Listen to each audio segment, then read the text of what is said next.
안녕하세요. 전도서를 읽어주는 남자. 자, 이 시간에는 전도서 1장부터 12장까지의 전체적인 개관을 하고 마치려고 합니다. 잠언과 같이 한 장 한 장 읽어가지 않고 그냥 전체적으로 한번 훑어보려고 그렇게 하고 있습니다. 자, 전도서. 자, 누가 썼을까요? 1장 1절에 보니까 다윗의 아들 예루살렘 왕 전도자의 말씀이라. 예, 바로 우리가 솔로몬이라는 것을 추측할 수 있죠. 자, 그런데 솔로몬이 많은 사람들이 저한테 물어봐요. 아니, 목사님, 솔로몬이 구원받았을까요? 예, 겸손하게 시작했죠. 하나님 앞에 지혜를 구하면서 굉장히 그런 겸손하게 시작했던 이 솔로몬이 이제 나중에 보면은 그 열왕기상 11장, 10장, 11장에 보면은 굉장히 교만해지죠.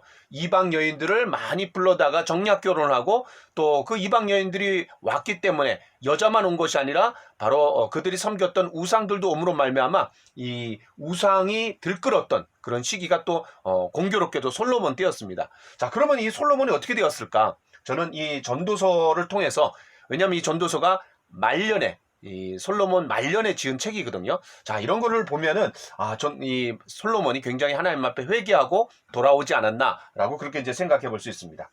자, 이 전도자, 전도자라 했는데 절대로 복음 전도자를 의미하는 게 아니고요. 전도에 관한 책이 아닙니다. 자, 여기서 전도자는 히브리어로 코헬렛이라는 말입니다. 그런데 이걸 이제 헬라어로 풀었으면은 에클레시아스테스. 자, 이런 말인데, 자, 이게 이제 에클레시아라는 말이 또 중요해요. 왜냐하면 우리가 히브리어나 또 헬라어 중에 우리가 알고 있는 일반적으로 성도들이 알고 있는 단어 중에 하나가 바로 에클레시아입니다. 바로 교회라는 뜻이죠. 회중, 불러냄을 받은 사람들이다라는 거죠.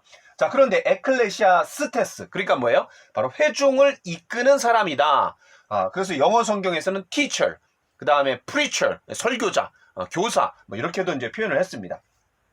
자, 그래서 저자를 우리가 좀 살펴봤고요. 자, 그 다음에 1장 1절부터 12장 14절까지 되어 있는데, 자, 1인칭으로 되어 있는 부분은 이 부분입니다. 1인칭. 나 전도자는. 자, 그런데 1장 1절부터 11절, 그 다음에 12장 8절부터 14절에서는 3인칭으로 전도자는 이렇게 얘기합니다. 나라는 1인칭으로 서술하지 않고 3인칭으로 전도자가 이렇게 말했다. 이렇게 얘기해요. 어떤 면에서 이제 액자처럼 되어 있죠. 요 3인칭 서술하는 사람의 가운데에 이제 1인칭으로 나 전도자는 하면서 이렇게 쭉 풀어나갑니다. 자, 그런 식으로 구성이 되어 있다는 것을 보시면 좋을 것 같고요. 자, 특별히 1장 12절. 나 전도자는 예루살렘에서 이스라엘 왕이 되어. 자, 이런 식으로 이제 풀어간다라는 거죠. 자, 그런데 1장 1절부터 11절 보니까 아까 읽었던 것처럼 1장 1절. 다윗의 아들 예루살렘 왕 전도자의 말씀이라. 예, 바로 자기가 자기 자신에 대해서 얘기하기보다는 제3자가 전도자에 대해서 이야기하는 것처럼 우리가 이제 그렇게 느껴질 수 있다라는 거죠. 자, 그 다음에 이제 가장 핵심적인 그 전도서의 키워드가 뭘까요? 여러분 뭐 이건 누구나 다 잘 압니다. 헛되니 모든 것이 헛되도다. 예, 헛되다라는 말입니다. 이거 굉장히 많이 나와요. 자, 이 헛되다라는 말이 얼마나 많이 나오냐면은 구약 성경 전체에서 73번 나옵니다. 그런데 무려 전도서에만 37번이 나와요. 예, 반 이상이죠. 자, 그래서 여러분 이 헤벨이란 그 히브리어로 이제 헤벨. 근데 놀라운 건요. 여러분 아담의 아들 아벨이 있습니다. 그 아벨을 히브리어로 읽으면 헤벨입니다. 자음이 똑같아요. 자, 공허를 하는 그런 뜻이잖아요. 자, 그래서 이 헤벨, 헛되다. 영어로는 meaningless. 그러니까 의미가 없다. 또 vain. 그래서 헛되다. 이런 의미로 이제 우리가 좀 생각해 볼 수 있는데, 이 전도서는요, 헤벨로 시작해서 헤벨로 끝난다라고 해도 과언이 아닙니다. 자, 1장 2절. 전도자가 이르되 헛되고 헛되니 모든 것이 헛되도다. 예, 바로 헛되고 여기서부터 시작을 하죠. 자, 그런데 12장 8절을 한번 보겠습니다. 전도자가 이르되 헛되고 헛되도다. 모든 것이 헛되도다. 예, 그래서 이 전도서는 헤벨로 시작해서 이제 헤벨로 끝난다라고 이제 우리가 생각할 수 있어요. 자, 그런데 그런 헤벨을 극복해 보려고 여러 방면에서 이제 노력을 합니다. 특별히 2장 1절부터 11절에 보니까 나름 이제 쾌락을 즐겨요. 너를 즐겁게 하리니 너는 낙을 누리라. 이제 쾌락을 추구합니다. 자, 그 다음에 2장 18절로 23절. 그건 이제 자신의 어떤 하고 있는 일을 통해 갖고, 또 4장 4절부터 6절. 그 다음에 2장 12절부터 17절까지는 지혜에서 어떤 의미를 찾으려고 합니다. 자, 그 다음에 권력에서 4장 13절부터 16절까지 권력에서 또 의미를 찾아보려고 하고요. 그 다음에 이제 부, 또 재산, 여기에서 이제 의미를 찾아보려고 5장 10절부터 6장 9절까지 얘기합니다. 그러나 여러 방면에서 의미를 찾으려고 했지만 결론이 뭡니까? 예, 헛되도다. 헛되도라는 말이 그렇게 많이 나와요. 자, 그러면 이제 이게 뭐냐? 여러분, 이 구약 성경에서 특별히 전도서에서는 어떤 부활에 대한 소망이 아직까지는 이제 깃들여 있지 않은 것 같아요. 자, 그런데 로마서 8장 18절로 한번 가보겠습니다. 이게 이제 구약 성경의 전도서가 신약 성경하고 어떻게 연결되는지 좀 우리가 생각해 봤을 때, 자, 로마서를 한번 보죠. 로마서 8장입니다. 여러분 8장을 한번 펴보세요. 자, 8장 18절. 생각하건대 현재의 고난은 장차 우리에게 나타날 영광과 비교할 수 없도다. 피조물이 고대하는 바는 하나님의 아들들이 나타나는 것이니 피조물이 허무한데 굴복하는 것은 자기 뜻이 아니요 오직 굴복하게 하시는 이로 말미암음이라. 자, 여기 허무라는 말이 나오죠. 자, 이게 이제 전도서의 헛되도다라는 말하고 이제 같습니다. 자, 그러니까 이 타락한 세상에서 의미를 찾으려고 하는 것은 결론적으로 허무할 수밖에 없다라는 거죠. 자, 그런데 또 21절부터 25절까지 보면 로마서요. 그 바라는 것은 피조물도 썩어짐의 종노릇한 데서 해방되어 하나님의 자녀들의 영광의 자유에 이르는 것이니라. 피조물이 다 이제까지 함께 탄식하며 함께 고통을 겪고 있는 것을 우리가 아느니라. 그뿐 아니라 또한 우리 곧 성령의 처음 익은 열매를 받은 우리까지도 속으로 탄식하여 양자될 것 곧 우리 몸의 속량을 기다리느니라. 우리가 소망으로 구원을 얻었음에 보이는 소망이 아니니 보는 것을 누가 바라리요. 만일 우리가 보지 못하는 것을 바라면 참음으로 기다릴지니라. 자, 그래서 장차 주님께서 다시 재림하실 때 모든 피조물들이 허무한데 굴복했던 것들이 해방되는 그런 날이 온다라는 거죠. 자, 때문에 그런 구원의 궁극적인 구원을 제시하면서 그런 모든 이 세상에서의 헛됨이 해결된다. 자, 또 하나 또 중요한 구절이 있습니다. 고린도전서 15장 58절입니다. 제가 한번 읽어보겠습니다. 고린도전서 15장 58절. 여러분 꼭 성경을 펴서 한번 같이 읽었으면 좋겠어요. 그러므로 내 사랑하는 형제들아 견실하며 흔들리지 말고 항상 주의 일에 더욱 힘쓰는 자들이 되라. 이는 너희 수고가 주 안에서 헛되지 않은 줄 알미라. 야, 놀라운 구절입니다. 얼마나 소망이 됩니까?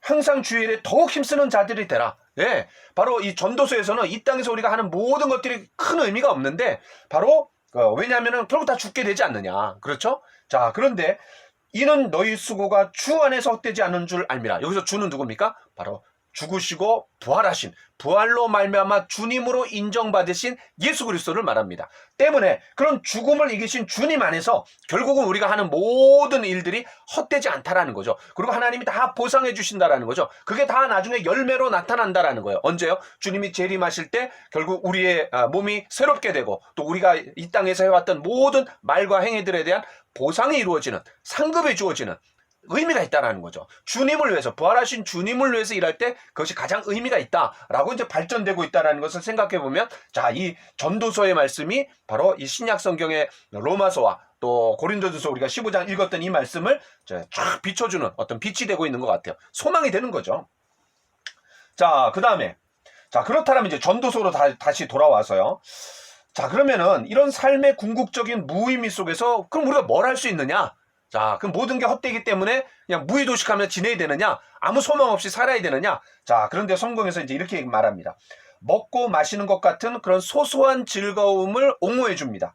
자, 그러면서 이런 삶의 가혹함, 왜냐하면 뭐 아무 의미가 없잖아요. 미닝리스 하잖아요. 그 다음에 죽음의 불가피함, 결국 모두가 다 죽고 끝나잖아요.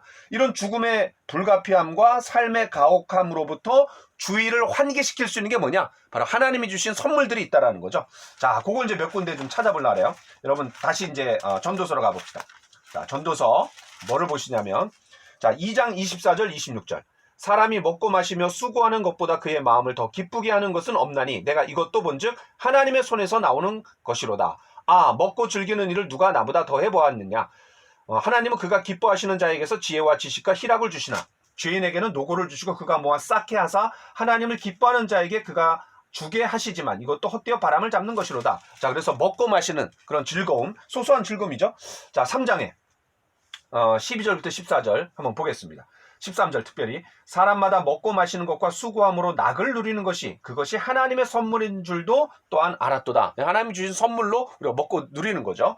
자, 그 다음에 5장 18절로 이제 20절인데 사람이 하나님께서 그에게 주신 바 일평생에 먹고 마시며 해 아래에서 하는 모든 수고 중에서 낙을 보는 것이 선하고 아름다움을 내가 보았나니 이것이 그의 몫이로다. 또한 어떤 사람에게든지 하나님이 재물과 부요를 그에게 주사 능히 누리게 하시며 제 몫을 받아 수고함으로 즐거워하게 하신 것은 하나님의 선물이라. 자, 그래도 그나마 이 땅에서 우리가 누릴 수 있는 그런 소소한 즐거움, 낙이 있다라는 거죠. 먹고 마시는 즐거움, 다 하나님이 주신 선물이라 그랬어요. 자, 8장 15절. 이에 내가 희락을 찬양하노니 이는 사람이 먹고 마시고 즐거워하는 것보다 더 나은 것이 해 아래에는 없음이라. 하나님이 사람을 해 아래에서 살게 하신 날 동안 수고하는 일 중에 그러한 일이 그와 함께 있을 것이니라. 자, 또 동일한 어떤 흐름이 반복이 되고 있죠. 자, 그 다음에 9장 7절.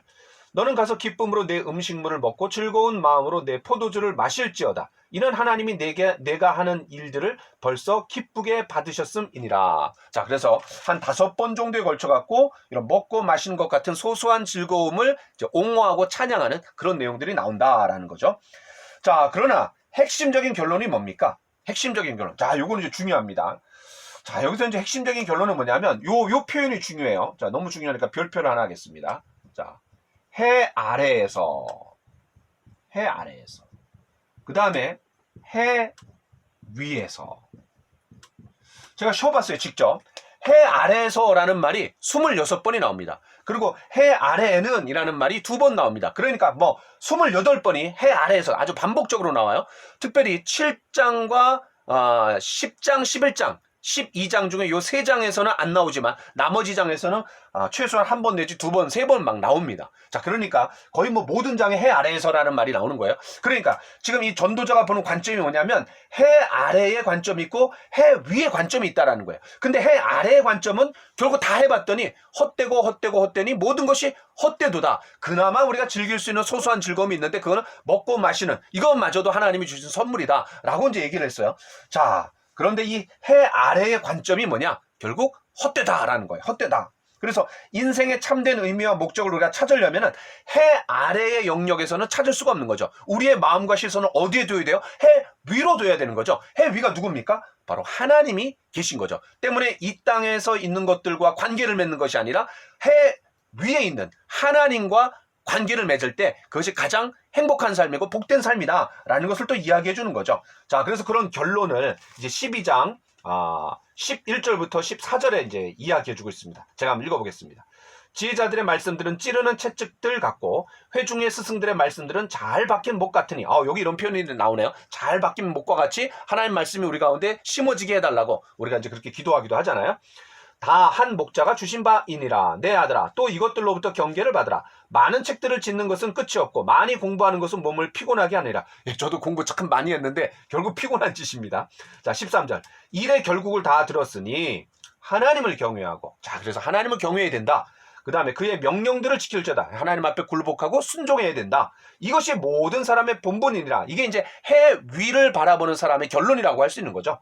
자, 14절. 하나님은 모든 행위와 모든 은밀한 일을 선악간에 심판하시니라. 자, 하나님과 관계를 맺고 하나님 앞에 순종하면서 그 다음에 하나님 앞에 하나님이 앞으로 이제 내리실 그런 심판을 기다리며 살아가는, 하나님 다 보상해 주시고 내가 이 땅에서 해왔던 모든 일들이 의미가 있다 그랬잖아요. 신약 성경으로 가면, 왜냐하면 죽음에서 이기신 부활하신 주님 안에서 결국 모든 것이 의미가 있다 그랬잖아요. 하나님이 카운트하실 것을 기대하면서 하나님이 주실 상급을 기대하면서 이제 선악간에 판단하실 그런 심판자 앞에 우리가 이제 서야 된다라는 것으로 이제 마무리하고 있습니다.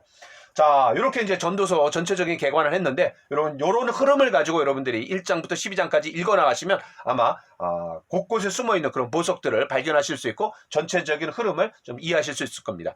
한 가지 제가 하지 않은 게 있는데 그게 뭐냐면 이제 전도서 1장부터 12장까지의 그런 구조가 뭐냐. 야, 이거 제가 이제 많이 봤는데, 여러 자료들도 봤는데 공통적으로 얘기하는 학자들의 견해가 뭐냐. 이 뚜렷한 이 구조가 없다라는 거예요. 자, 그래서 이 전도서가 사실은 해석하기 굉장히 어려운 성경의 책 중에 하나이고 뚜렷한 구조가 없기 때문에 흐름을 잡기가 어렵지만 제가 대략 이렇게 설명해드린 몇 가지 표현들 또 키워드들 그다음에 강조점들을 여러분 유념해 보시면서 전도서를 읽으시면은 그래도 이 전도서에 담겨져 있는 의미 그리고 이것이 신약 성경에 특별히 예수님과 어떻게 연관이 되느냐 이런 것들을 좀 염두에 두시면서 보시면 흥미가 있을 것 같습니다. 자, 여러분 마지막으로 제가 드리고 싶은 것은 해 아래에서 또는 해 아래에는 라는 표현이 나올 때마다 밑줄을 쳐가면서 읽으시면 좀 재미가 있을 것 같습니다. 자, 여기까지 하겠습니다. 감사합니다.